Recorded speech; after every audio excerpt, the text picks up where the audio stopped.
Hello and welcome to this review of the Travel Case S2 from Snakebyte. This is a hard case for carrying your Switch 2 and it's got the same blue sort of marbled colour as the Sling Case S2, which I've also reviewed on my channel. You can check out the link to that one.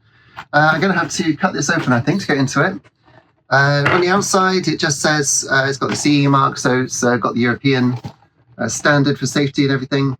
Control your game, it says. Now it says that on quite a few of these things, but I'm not sure how it lets you control your game. Anyway, EVA foam protective case, and it's water repellent. And having tried one of the other ones in the rain, it certainly was, so that's good. Anyway, let's cut into this and have a look inside. So this was sent to me by Overload PR, but they don't have any say as to the content of my video. And here we are. So it doesn't, yeah, it smells a little bit synthetic, but obviously it is synthetic. Feels quite hard. You can squash it with your fingers, so it's not a completely hard case, not like a flight case. And 2 zips on the outside, and inside it's not as soft as the other Snakebyte ones that I've had. One with the carry case and also the system organizer one, but nonetheless it is soft inside. And you've got the usual flap there, so you put your Switch 2 inside, which I'll do in a minute. And then you've got 10 slots for games inside. And then there's also one of these sort of mesh pockets, which you see in these things quite a lot. And I'm not sure what you're meant to keep in there, because you're not going to be able to keep the adapter in there. It's not big enough. Maybe Joy-Cons? Maybe Joy-Cons. But yeah, probably a charged cable, at least, USB-C cable. Anyway, let's put a Switch 2 in it and see what it's like. So here's my Switch 2, and I'm just going to place it in. It doesn't actually have any holes for the controls, which is unusual for these things. So it just fits in like that. Now, of course, you've got to remember to turn it off, because otherwise it can just keep going inside these things if it gets knocked around. So yeah, that's quite nice. This goes over here, and you do have these 2 elastic straps to keep it in place.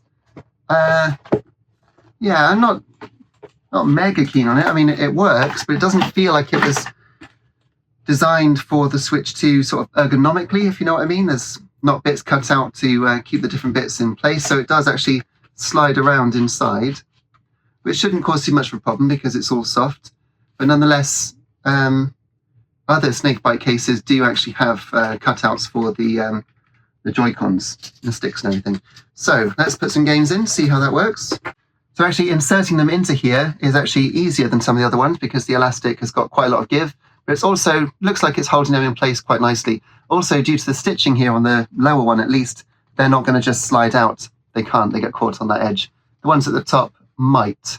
That does slip out, but I think it would take quite a lot of movement in transit for those to come loose, and even if it did, they're not going to go anywhere.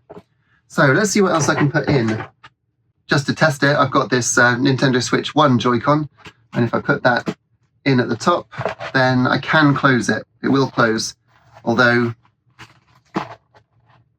it would press against the screen a little bit, so I wouldn't recommend putting Joy-Cons in there actually.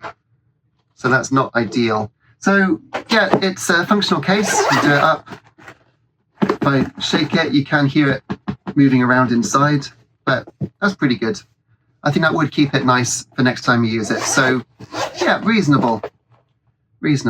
I'm not really keen on the marbled effect. I think it's a little cheap looking. If they did have licensed characters, then that'd be much more appealing.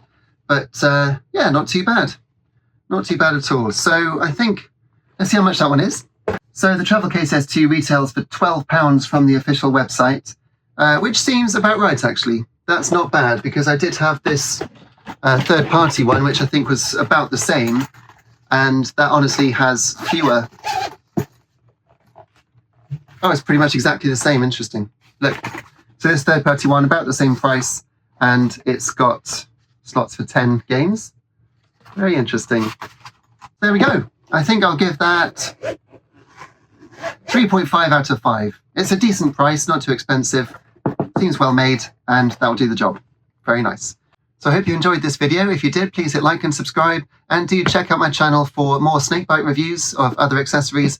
I've also got a regular Let's Play series of Sega games called Sega Sundays. That's every Sunday from 8 AM UK time, as well as other game reviews, tech reviews, and much more on my channel. So take a look around. Thanks so much for watching, and I'll see you again soon. Cheers.